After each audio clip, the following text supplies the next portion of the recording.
Thanks to all of you for coming on a very important issue of crime in America and the rising of that crime in America. It's something I hear in my town meetings in Iowa, and I'm sure people in larger cities hear it even more than we do in our part of the country. Violent crime is very much on the rise. Homicides up 30%. Carjackings doubled and tripled in some cities, and those are only a couple statistics of many different statistics we could give. Violence is up in the blue cities, is due to depolicing, progressive prosecutors, and failed bail reforms. Can you imagine prosecutors saying we aren't going to prosecute this crime or that crime? Now, we all know there has to be prosecutorial discretion, but you don't tell people what crimes you aren't going to punish, or why do you get a big rise in those crimes in the big cities of America. Now, with this rise in crime in the larger cities, Democrats blame that rise on violence also in red states with higher crime rates, but the data show that blue cities in these states cause the crime. So set aside blue cities, and red states are much, much safer. Law enforcement is under attack at an alarming rate. More law enforcement officers were killed in 2021 than any year since the disaster of 9/11. Iowa is in 2021 had 9 law enforcement officers dying. The Biden crime plan is, as you know, gun control. That will not reduce crime. We also have this fentanyl problem. Democrats are fighting the scheduling of fentanyl. And why? I don't know, because fentanyl kills so many people. Probably 70,000 of the 104,000 that were died because of drug overdose. We must back the blue and take crime more seriously than this administration is doing. The Biden administration can no longer ignore what Iowans and Americans are living through every day. Every time we see a policeman, we ought to thank them. I am not for defunding police. I think it would also help, tying this in with some of the demonstrations that we've seen lately about the Supreme Court. The president should back the institutions of the courts. He doesn't do that by being quiet on recent attempts by crowds to intimidate our justices on the Roe case. It would help if the president would speak up, because respect for the Supreme Court has something to do with respect for law, and I think we have this rising crime because there's been a disregard of the respect for law. Senator Barrasso. Well, crime continues to rise and spike all across the United States. You have seen the numbers. We're at near 25-year highs on crime, violent crimes. Talking about robbery, murder, all across the country, and Senator Grassley just mentioned drug crime. The CDC numbers came out today, 107,000 drug overdose deaths last year in the United States. Those are the numbers.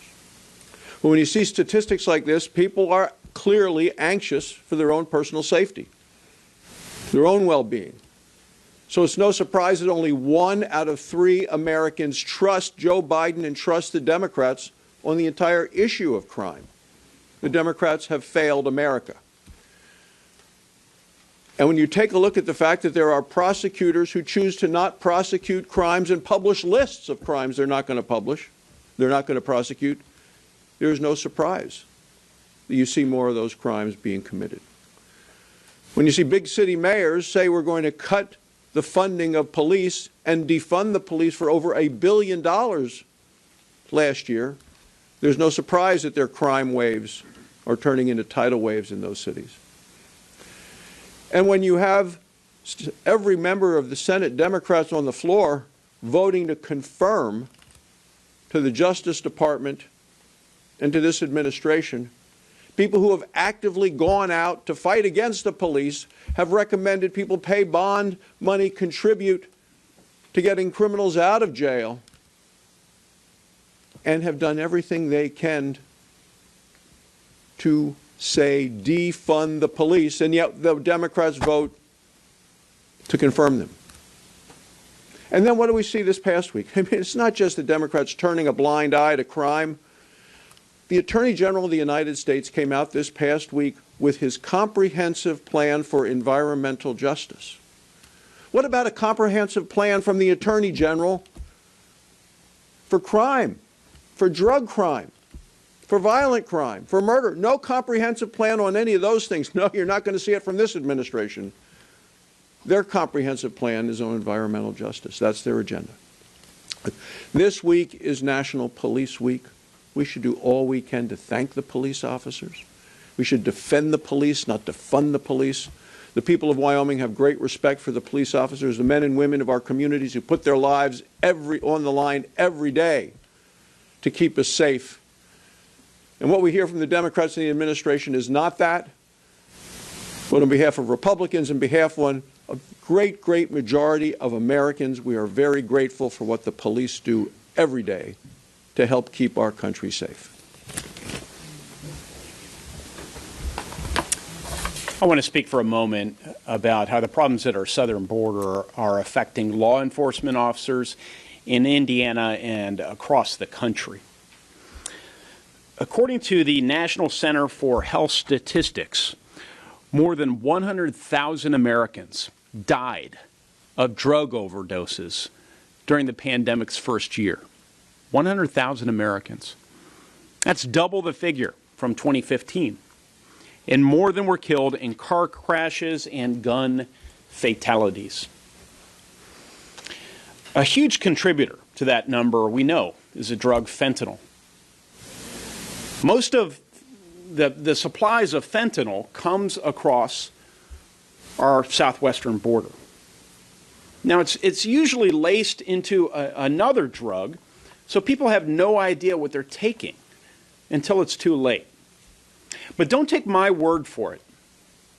Let me share how this crisis is affecting Hoosiers.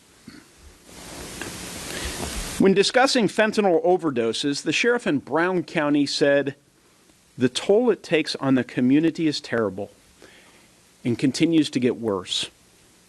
A representative from the LaPorte County Coroner's Office told my staff about the prevalence of fentanyl in drug-related cases. She said the substance has been associated with approximately 98% of all drug overdose deaths in the county. In Marion County, where Indianapolis is located, they had 641 fentanyl deaths in 2021. The coroner in my home county, Johnson County, reports 95% of their drug overdoses that led to deaths involve fentanyl. Earlier this week, the police department in Plainfield, Indiana, announced a substantial fentanyl drug bust and issued a warning, calling it very serious, addictive, and a deadly drug that the police department has seen firsthand destroy families and communities. This has to stop. Where is our president? Where's the administration? We have a tragic crisis in our midst, and it affects all ages, all backgrounds, all communities, and it is self-imposed, imposed by a president wedded to a far-left ideology that doesn't believe in border security. We have to secure the border. The surge in illegal border crossings over the past years forced Customs and Border Protection to shift resources away from drug interdiction to processing migrants. You know, maybe I'm just drawing too much on good old Hoosier common sense, but that seems off to me. It seems off to most of my constituents. Our border crisis, though, is of course a nationwide crisis. Fentanyl flowing through our southern border is affecting communities across Indiana and across our country. It's not a red problem or a blue problem. This is a red, white, and blue challenge that can be easily addressed. We have to do better. The president has to do better. Let's secure our southern border and help our law enforcement community today.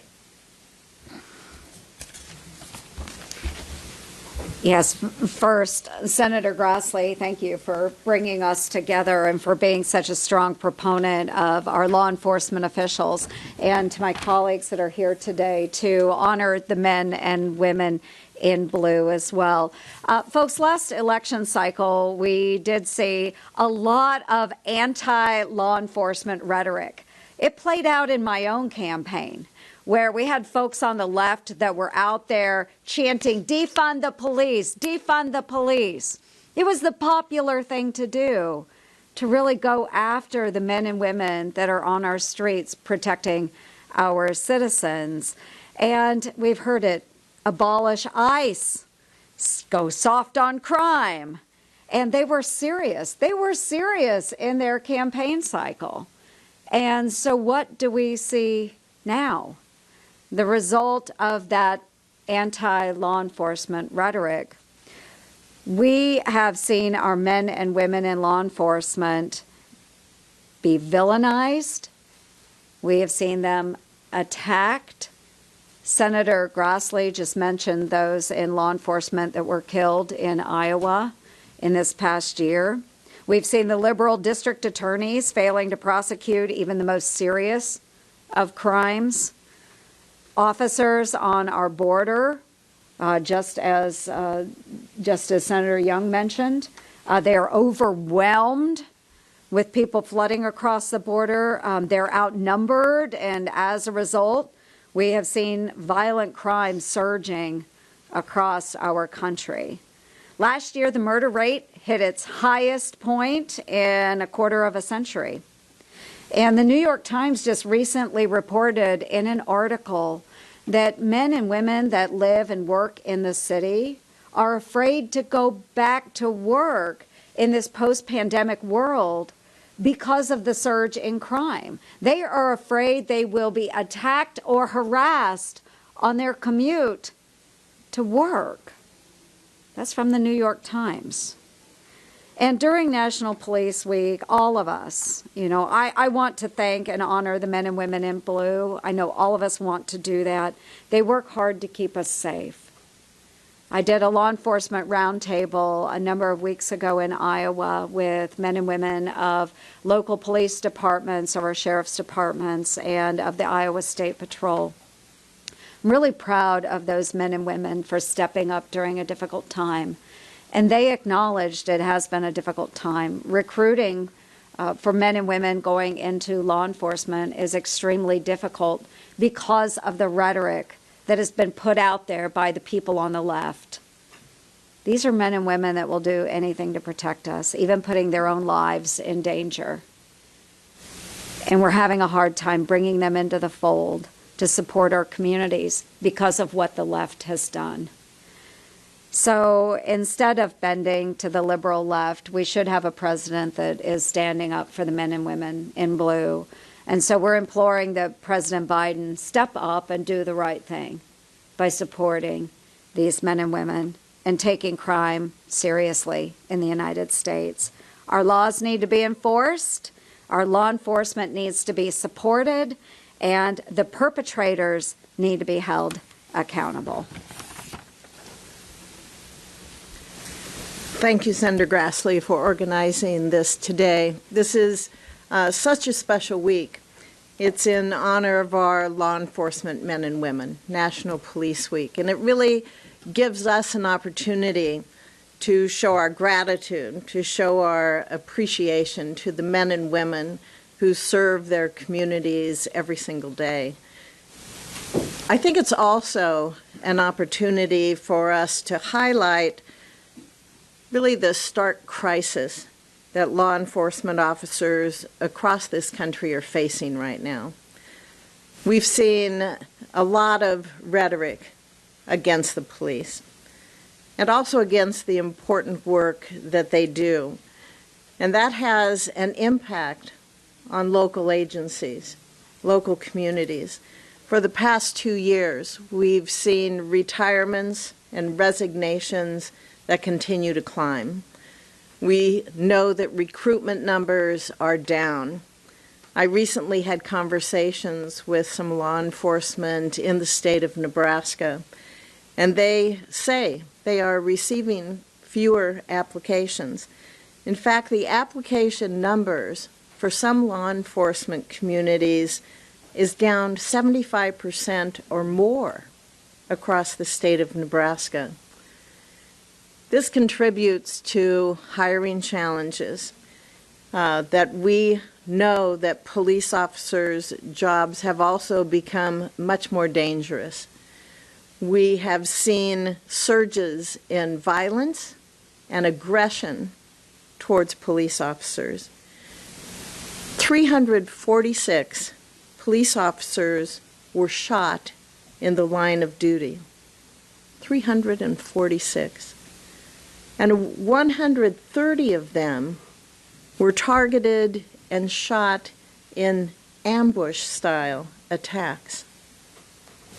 60 Minutes recently on their program, they had FBI Director Christopher Wray speak, and he said there is a 59% increase in the murders of police officers, with 73 officers killed in 2021.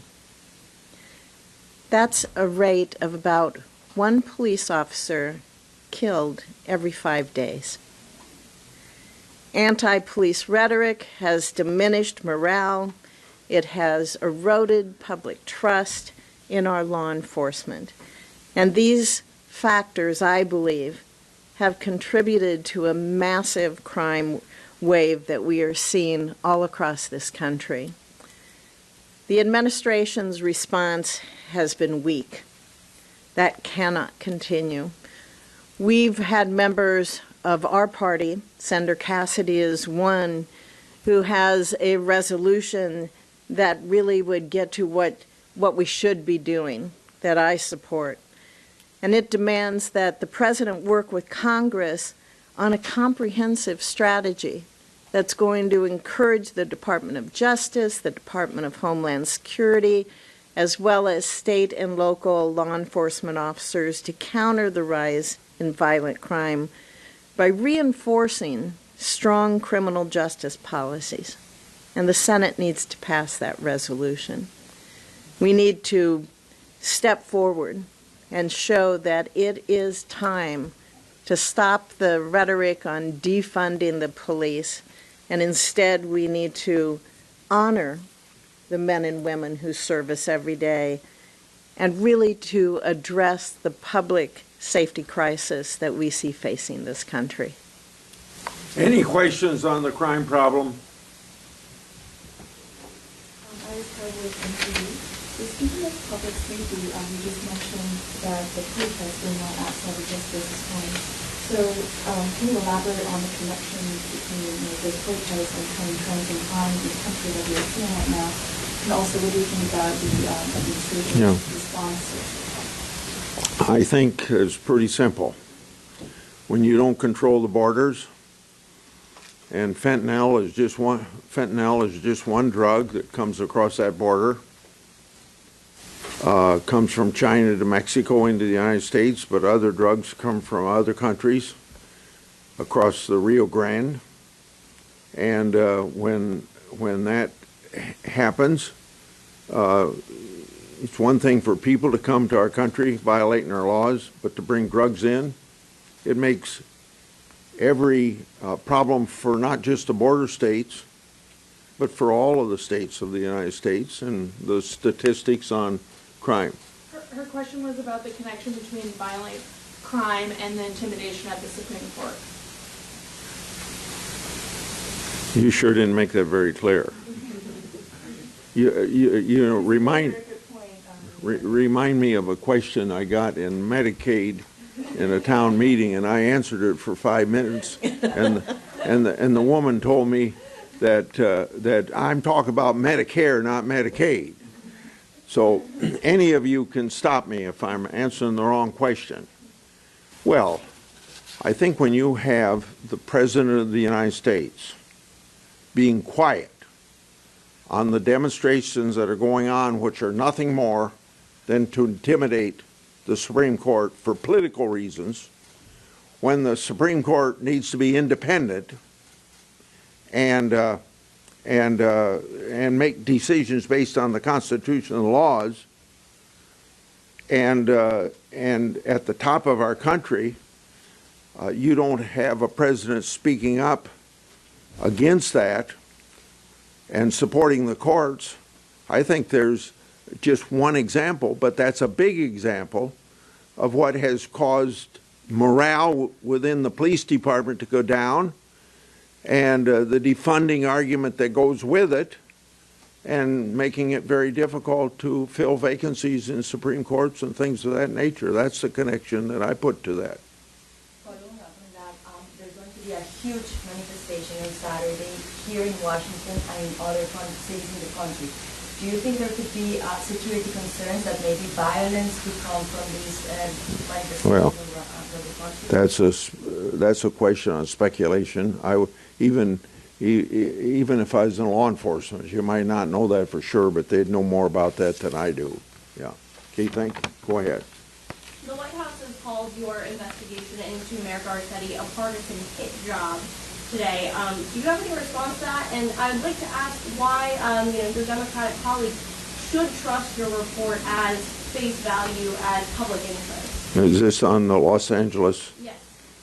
Well, I think, first of all, my reputation for doing oversight work, if nothing more. You found out how wrong the Democrats were on that, and the Main Street media on that, when for 2.5 years they said our investigation of Hunter Biden was Russian disinformation, and then they ended up being the peddling of misinformation, Russian disinformation, and finally the New York Times and the Washington Post acknowledging that. So you get to the work of my committee and the respect it has, and I'm not saying drawing any more conclusions that just except for this one senator. There's 99 other senators can read the report and draw whatever they want from it, and I'm not dictating to it, and I'm not holding it up anymore. It can go ahead on its own merits. Do you have a response to the White House claiming it's a partisan hit job? Well, I don't have that reputation for doing partisan hit jobs. Thank you.